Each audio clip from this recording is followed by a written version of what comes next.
আসসালামু আলাইকুম, কেমন আছেন? আশা করি আপনারা ভালো আছেন। আমিও আলহামদুলিল্লাহ ভালো আছি। তা বিকালবেলায় ছাদে চলে আসলাম প্রত্যেক দিনের মতো। তাই যে দেখতে পাচ্ছেন আমার পিছনে কম্বল। তো ওই কম্বলটা লাঞ্চে ধুয়ে দিছিলাম। তা লাঞ্চে ধোয়ার পরে এখন আমি কম্বলটা মনে করেন ছাদের উপরে চেয়ারে রাইখে আসছি। যেই চেয়ারে রাইখে গেছি দেখতে পাচ্ছেন চেয়ারের মধ্যে আমি বসে আছি। এই যে চেয়ারের মধ্যে আমি বসে আছি, ঠিক আছে? তাই এটা আমি ধুয়ে দিছিলাম, দুপুরবেলা ধুয়ে দিছি। তা আমি আবার লাঞ্চে থুইয়া গেছি চেয়ারের উপরে, যে পানিটা ঝইরা গেলে পরে আমি রোদে দিব। তা এখন আসলাম, এখন আইসা দেখি পানি একটু কমছে। তো কমার পরে কম্বলটা আবার নাইড়া দিলাম। নাইড়া দেওয়ার পর দেখি রশিটা ঝুলা যায়। পরে কি করবো, পরে রশিটা আবার উপরে বাঁধ দিলাম। উপরে বাইন্দা টাইন্দা পরে ওই যে পাখিগুলো চলে যেতে দেখেন কত সুন্দর পাখি। তা আমার এই পাখির ডাকগুলো ভালোই শোনে, কারণ ফজর হলেই পাখির ডাকা শুরু করে বা পাখির ক্যাচম্যাচ করে। তা আমি পাখির ডাকে অবশ্য আমি শুনি, শোনার পরেই কিন্তু আমি ভোরবেলা উঠে নামাজটা পড়ে আনি, কারণ পাখি যখন ডাকে তখন কিন্তু আর ঘুমানো যায় না, ঠিক আছে? তো এখন বিকালটা, এখন সন্ধ্যার দিকে, তারপর দেখেন বাঁশঝাড়টার মধ্যে পাখি কত সুন্দর বসে বসে আছে আর কিচিরমিচির করতেছে, ওই যে দেখেন, ঠিক আছে? তা আমারও ভালোই লাগে, পাখির ডাকমাক সবই ভালো লাগে। এই যে দেখেন, তা এখন আইসি কাপড় চোপড়গুলো নিয়ে যাব, কাপড় চোপড়গুলো ছাদের থেকে নিয়ে যেয়ে গোছাবো। এই যে পাখির পাল চলে যাচ্ছে, দেখছেন পাখির পাল চলে যাচ্ছে। তা আমার পাখির পালগুলো ভালোই লাগে, ছাদে আসলে কত মানে অনেক ভালো লাগে, মানে যার মন খারাপ থাকে সে যদি ছাদে আসে তারও মন ভালো হয়ে যায়, ঠিক আছে? এটাই কিন্তু সত্য কথা। তা আমার পাশে কিন্তু একটা মেয়ে, পাশে কিন্তু আমাদের মনে করেন পাশের ফ্ল্যাটে কিন্তু বিয়ে। তা বিয়েতে অনেক সুন্দর সাজাইছে, একটু পরেই কিন্তু বাতিগুলো দিবে। দেখতে পাচ্ছেন যে আমার ফ্ল্যাটটা সামনে, পিছনে যে ফ্ল্যাটটা ওইটার বিয়ে, ওই ফ্ল্যাটে বিয়ে, মানে সেই বাড়িওয়ালার ছেলের বিয়ে।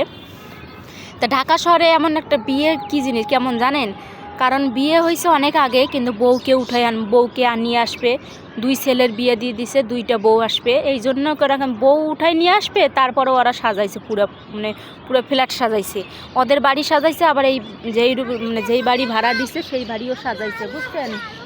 সেই বাড়ি, ওই যে আলো দেখতে পাচ্ছেন বাতি জ্বলতেছে, আপনারা দেখছেন এই যে পিছনে কিন্তু আমার বাতিটা জ্বলতেছে, দেখেন, ঠিক আছে? এখন কিন্তু বাতি দিয়ে দিছে, মানে জ্বলতেছে, দেখেন কি সুন্দর করে ঝিনিমিনি জ্বলতেছে। তা আসলে আমাদের গরিবদের যখন বিয়ে হয় তখন কিন্তু আমাদের গরিবদের কিন্তু এরকম করে সাজায় না, মানে সিম্পল সাজায়, কিন্তু আমাদের গরিবদের মানে বিয়ে হয়ে যায়, ঠিক আছে? কিন্তু ঢাকা শহরে বাড়িওয়ালারা বাড়ি বড় বড় ফ্ল্যাট উঠাইছে, ফ্ল্যাট উঠে রুম ভাড়া দিয়ে দেয়, রুম ভাড়ার টাকা পায়, কারণ ওদের টাকার অভাব নাই, ঠিক আছে? তা ওদের টাকার অভাব নাই, ওরা টাকা কি করবো, এই জন্য ওরা এখন বিয়ে দিয়ে এই টাকাগুলো খরচ করবো, কারণ আগর তো টাকার অভাব নাই, ওরা রুম উঠাইলে রুম ভাড়া দিলেই ওদের টাকা, ঠিক আছে? যাক, সেটা ওদের ব্যাপার। তা ছাদে এসে কম্বলটা শুকাই দিলাম, এখন কাপড় চোপড়গুলো নিয়ে যাব, নিয়ে যে একটু মানে চেয়ারটা পাইছি, দেখেন আমার ওই যে পাশের ফ্ল্যাটে কিন্তু আলো জ্বলতেছে, দেখতে পাচ্ছেন।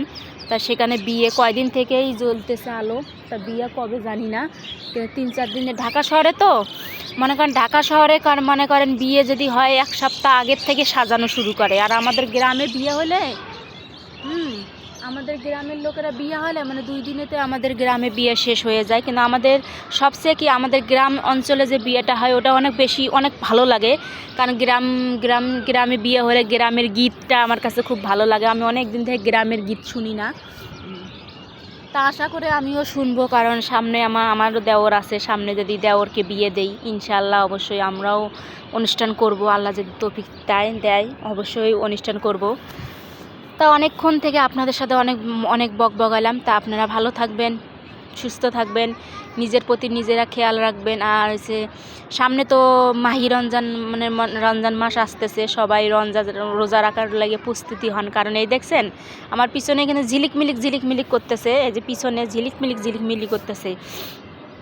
একটা কি, ঢাকা শহরে টাকার অভাব থাকে না ভাই, টাকা কিভাবে ওরা মানে খরচ করবে, এই জন্য বিয়ে মানে এরকম ঝিলিকমিলিক করে মানে টাকা সব শেষ করে দেওয়ার চিন্তা ভাবনা।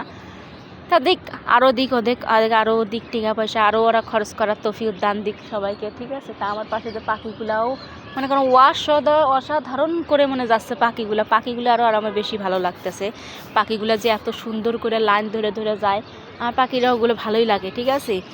আর আমাদের কেন বেশিরভাগ, এই দেখেন একটা পাল গেছে, দেখছেন একটা পাল চলে গেছে, ওই যে গাছের মধ্যে পালটা গেছে, ওদের ওটা ওই যে ছাদের মধ্যে ওই পাল, হ্যাঁ এই যে পাল দেখছেন, পাল চলে যাচ্ছে, এই যে পাল সন্ধ্যা হলে পাখির পাল যায়, পাখির স্থানীয় জায়গা যায়। তা অনেক ভালোই লাগে পাখির পালগুলা। এই যে দেখেন পাখির পাল, কত সুন্দর পাল, কত সুন্দর, অসাধারণ অসাধারণ অসাধারণ, ওয়াও ওয়াও, মিষ্টি, বিউটিফুল বিউটিফুল। তা আপনাদের কার কার এরকম ভালো লাগে ছাদে আসলে, আর উপর দিয়ে আপনাদের মাথার উপর দিয়ে পাখিরা গেলে, পাল ধইরা পাখিরা গেলে আপনাদের কেমন লাগে আমাকে একটু জানাবেন। তা ভালো থাকবেন, সুস্থ থাকবেন, নিজের প্রতি সবাই খেয়াল রাখবেন। এই দেখেন অসাধারণ পাখি যাওয়ার। তা আপনারা ভালো থাকবেন, সুস্থ থাকবেন, আর কার উপর দিয়ে পাখি, কার কার মাথার উপর দিয়ে পাল ধরে যায় পাখি আমাকে জানাবেন। ভালো থাকবেন, সুস্থ থাকবেন, আল্লাহ হাফেজ।